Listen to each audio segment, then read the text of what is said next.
नमस्कार, मैं शालिनी और आप देख रहे हैं next 9 political bite. Rahul Gandhi Raebareli seat पर लोकसभा सदस्य बने रहेंगे। उन्होंने केरल की वायनाड सीट छोड़ने का फैसला किया है। उनकी पार्टी भी इस फैसले से एकमत है। कांग्रेस पार्टी ने यह भी तय किया है कि भविष्य में जब वायनाड लोकसभा सीट पर उपचुनाव होगा तब प्रियंका गांधी वहां से चुनाव लड़ेंगी।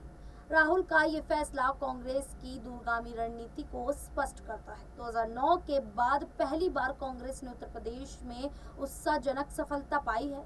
वह 17 सीटों पर चुनाव लड़ी और 6 पर जीत दर्ज की। यहाँ कांग्रेस द्वारा अन्य विपक्षी दलों के साथ इंडिया गठबंधन बना लेने का नतीजा है। उत्तर प्रदेश में इंडिया गठबंधन के दूसरे दल समाजवादी पार्टी ने 37 सीटें जीती।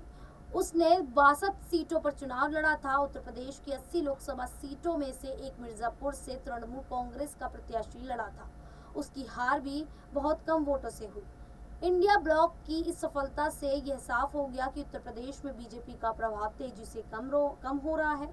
वहां बीजेपी को मात्र 33 सीटों से संतोष करना पड़ा। और तो और फैजाबाद लोकसभा सीट, जहां की अयोध्या विधानसभा सीट के क्षेत्र में 4 महीने पहले रामलला की प्राण प्रतिष्ठा हुई थी, वहां भी बीजेपी को पूरी तरह हार का मुंह देखना पड़ा। इसलिए इंडिया गठबंधन समझ रहा है कि वह वहां मैदान में डटे रहे तो 3 साल बाद होने वाले विधानसभा चुनाव में बीजेपी अपना 10 साल पुराना राज खो देगी। समाजवादी पार्टी और कांग्रेस ने जिस तरह से माइक्रो स्तर पर जाकर प्रत्याशी उतारे और रणनीति बनाई, उससे बीजेपी का सारा चुनावी कौशल धड़ाम से हो गया। राहुल गांधी और अखिलेश यादव की जमीनी स्तर पर जाकर की गई मेहनत से ऐसा संभव हो सका। राहुल गांधी ने रायबरेली सीट जीती तो उनकी ही पार्टी के किशोरीलाल शर्मा ने अमेठी जीत ली, जबकि किशोरीलाल बहुत लो प्रोफाइल उम्मीदवार थे। उन्होंने केंद्रीय मंत्री स्मृति ईरानी को परास्त किया। अमेठी की जीत का श्रेय प्रियंका गांधी को जाता है। इसीलिए कांग्रेस को लगता है कि बीजेपी के सांप्रदायिक ध्रुवीकरण को इंडिया गठबंधन ध्वस्त कर सकता है। विंध्य के पार के भारत में बीजेपी की सांप्रदायिक नीतियां काम नहीं कर पा रही हैं। हालांकि पहली बार बीजेपी का केरल में खाता खुल गया है। इसीलिए कांग्रेस केरल की वायनाड सीट भी गांधी परिवार के पास रखना चाहती है ताकि वहां की सांप्रदायिकता के विरुद्ध माहौल बनाया जा सके। विंध्य के इस पार के भारत में भाजपा ने अपनी जड़ें पुख्ता कर ली हैं। इसीलिए कांग्रेस अपना प्रहार यूपी में व्यापक स्तर पर करना चाहती है। कांग्रेस के उत्तर प्रदेश में प्रवक्ता पंकज श्रीवास्तव कहते हैं कि उत्तर प्रदेश में 15 साल बाद कांग्रेस ने बेहतरीन प्रदर्शन किया है। कुल 17 सीटों पर पार्टी लड़ी और 6 पर जीती। साथ ही 6 सीटों पर उसकी पराजय बहुत कम वोटों से हुई। बांसगांव में कांग्रेस सिर्फ 3150 वोट से हारी। कानपुर में आलोक मिश्रा बीजेपी के रमेश अवस्थी से मात्र लगभग कुछ वोटों से हारे। जहां जहां भी कांग्रेस ने अपने कदम रखे वहां कांग्रेस ने जीत हासिल की। आगे वह इन सीटों पर बीजेपी को मुश्किलें पैदा कर देंगे। रायबरेली, अमेठी, सीतापुर, प्रयागराज, बाराबंकी और सहारनपुर सीटें कांग्रेस को मिली।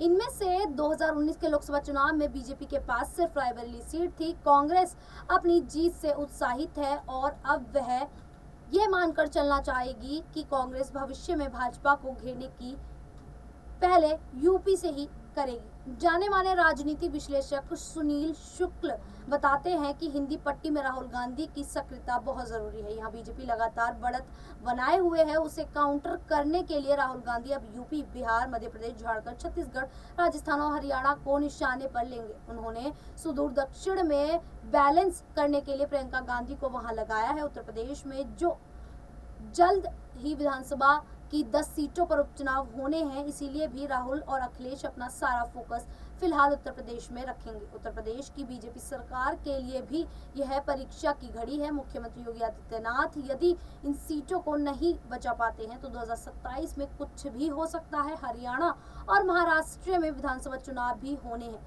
यह भी भाजपा के लिए अग्नि परीक्षा है। यूं भी हरियाणा में लोकसभा की 5 सीटें भाजपा ने गंवा दी है। कांग्रेस ने यहाँ सीटें बीजेपी से छीन ली है। उत्तर प्रदेश में कांग्रेस लगभग 2009 को छोड़कर उसका प्रदर्शन बहुत खराब रहा है। 2004 में उसे 9 सीटें मिली थी, 2009 में 21 हुई, 2014 में वह 2 पर सिमट गई। 2019 में तो उसे सिर्फ रायबरेली सीट मिली, वहां से सोनिया गांधी चुनाव जीती, जबकि बगल की सीट अमेठी राहुल गांधी हार गए। जबकि उस समय राहुल गांधी कांग्रेस के राष्ट्रीय अध्यक्ष से हार से हताश राहुल केरल की वायनाड सीट से लोकसभा में पहुंचे, मगर 2019 की भीषण पराजय से राहुल गांधी हार कर नहीं बैठे। उन्होंने कांग्रेस को पुनर्जीवित करने के लिए यात्राएं की। उनका यह प्रयास रंग लाया। कांग्रेस को 99 सीटों तक पहुंचने का श्रेय यदि किसी को है तो वह राहुल गांधी को है। गांधीवादी विचारक और राजनीति पर प्रखर दृष्टि रखने वाले कनक तिवारी के अनुसार राहुल गांधी 2019 की हार के बाद चिंतन किया। उन्होंने पाया कि उन्हें महाभारत के अभिमन्यु की तरह उनके ही पाले के लोगों ने अकेला छोड़ दिया। तब उन्होंने अपने परिवार की रीति को समझा और अकेले ही कन्याकुमारी से कश्मीर की भारत जोड़ो यात्रा पर निकल पड़े। अपनी पोशाक में सादगी लेकर आए और भाषा में भी आम लोगों जैसे कपड़े, आम लोगों जैसी भाषा, आम लोगों जैसी ही सादगी। इससे राहुल गांधी ने पूरे देश में हलचल पैदा कर दी।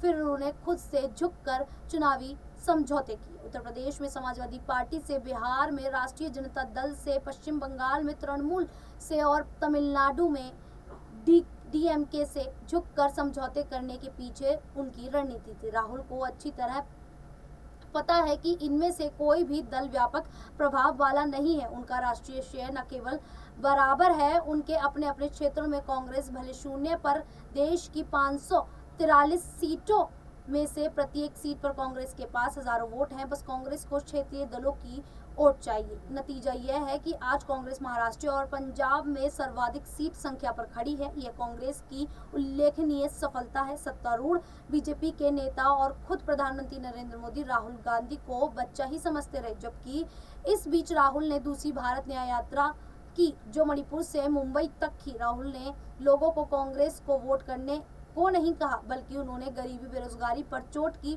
फिर संविधान को पढ़ने के लिए उकसाया। यहाँ तक कि 2024 का कांग्रेस पार्टी का घोषणा पत्र एक तरह से संविधान की ही कॉपी था। बीजेपी ने इस घोषणा पत्र पर हमला किया और इस पर उसने कांग्रेस के घोषणा पत्र को हार मानो खास तक पहुंचाया। बीजेपी यही चूक गई।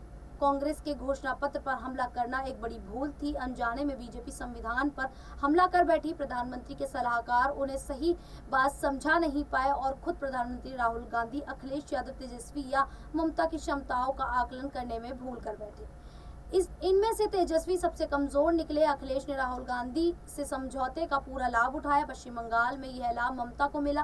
कांग्रेस उम्मीदवार अधीर रंजन चौधरी यदि बड़बोला पन्ना दिखाते तो वहां पर भी ममता और कांग्रेस मिलकर लड़ते। इस तरह राहुल गांधी ने अपनी रणनीति कौशल से वह स्थान बना लिया जो पिछले एक दशक में कांग्रेस गंवा चुकी थी। इसलिए राहुल का रायबरेली पर डटना इसी परिप्रेक्ष्य में देखा जाना चाहिए।